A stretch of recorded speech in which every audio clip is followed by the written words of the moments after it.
Assalamualaikum teman-teman, selamat pagi. Halo, perkenalkan nama saya Susi Lestari. Saya dari Fakultas Ekonomi dan Bisnis, Prodi Manajemen Bisnis Syariah. Di sini saya akan membuat video pembelajaran tentang materi yang menjelaskan tentang kalimat efektif dan kalimat yang tidak efektif.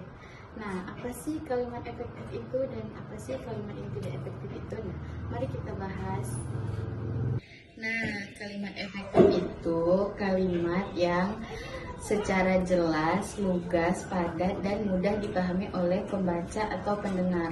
Nah, kenapa sih bisa dikatakan kalimat efektif? Nah, kalimat efektif itu, di dalam kalimat efektif itu harus ada SPOK. Nah, apa sih SPOK itu?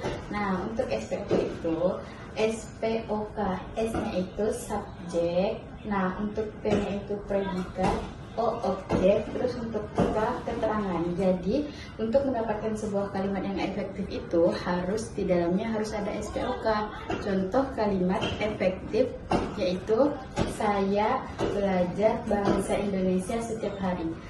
Nah, kenapa kalimat ini disebut dengan kalimat efektif? Karena di dalam kalimat ini itu sudah jelas predikatnya, subjeknya. Jadi itu yang melakukan itu sudah jelas, kayak saya belajar bahasa Indonesia setiap hari.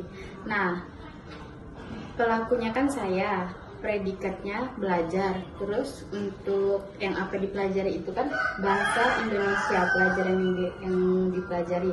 Terus kapan waktu belajarnya? Setiap hari. Jadi untuk kalimat yang efektif itu harus dilengkapi dengan SPOK, makanya itu disebut dengan kalimat yang efektif.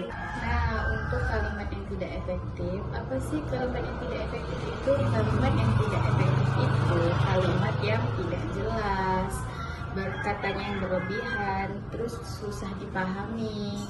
Nah, untuk kalimat yang tidak efektif, kenapa bisa dikatakan kalimat yang tidak efektif? Contoh kalimat yang tidak efektif, saya pada setiap hari selalu belajar bahasa Indonesia. Nah, untuk kalimat ini kan kayak terlalu berlebihan ya kata-katanya, makanya bisa disebut dengan kalimat yang tidak efektif. Kayak di kata saya pada, itu kan sebenarnya bisa diganti kayak saya selalu belajar bahasa Indonesia.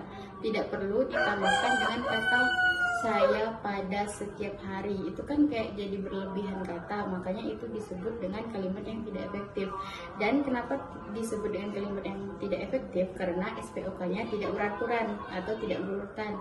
Nah, dari penjelasan saya, inilah yang saya ketahui tentang kalimat efektif dan kalimat yang tidak efektif. Jadi untuk video pembelajaran hari ini sekian dan terima kasih. Waalaikumsalam warahmatullahi wabarakatuh. Dadah, semoga bisa dipahami.